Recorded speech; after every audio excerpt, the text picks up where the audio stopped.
Okay, so we have an article here in the New York Times that we really want to be able to highlight and annotate. So I'm going to highlight it, right click on it, copy that. And now I'm going to go to the home page of the library and just put anything in this box so that I can get to the next page. It's going to sign me in and authenticate me for Google Drive. If you have a request to accept a data privacy contract, go ahead and accept it. We've already vetted it. So all we need you to do is sign off on that. So we're going to go down to national newspapers. And this is where I'm going to paste that title. And I'm also going to add title here. So we're looking for that in the title, search. And we have our article. So I'll click on that to open it. And you have two things that are going to help you out here. One is the citation. So we can come here and we can copy this citation. It may have some issues that we need to fix. I see one already, that the https:// has to come out here. But we're going to save as a PDF. And I want to upload this document. So I'm going to go to File, Upload. And I'm going to choose from my downloads. And there's the article. And we can open it. And now you can go to Open With Google Docs.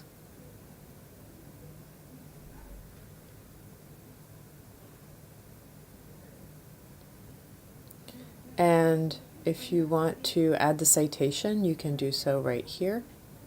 So we can go here. And I'm going to choose Command-Shift-V because I want to get rid of any formatting that comes with it. But you want to remove as much formatting as possible because that will save you some aggravation in the long run.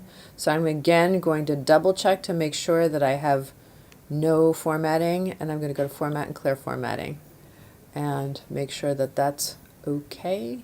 But the one thing I see is that the https:// has to come out. You can now make it Times New Roman, size 12 font, double space.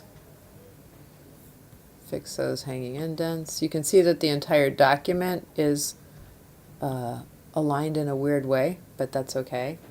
This is where it needs to be.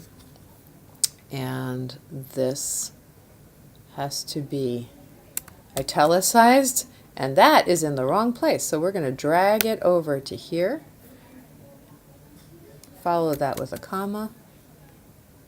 Precede that with a period. And what publication did it come from? Not even mentioned. This is where the databases can take you down a very bad path, right? So we need to put in the publication. Do we have an author for this publication article?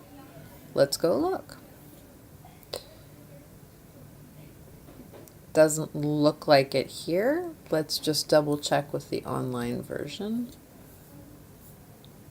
Yep, there is an author and it didn't come up in ProQuest, so that's important.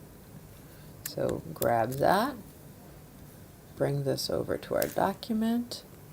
I'm going to do Command-Shift-V to get rid of any formatting. Drag the last name into the first position, put in a comma. I thought I was almost done, but then I realized we have ProQuest needs a space before it. And look, we have our date is incorrect. So we need to get rid of our comma. It's the 1st of April, so APR period. And now we just need to put the date before the month. So this is a good example of how you can use those citations that the databases generate, but make sure you double check and triple check because I almost missed the date right there. So now your article is ready for commenting, highlighting, annotating, and you can do all that digitally and online in a Google Doc.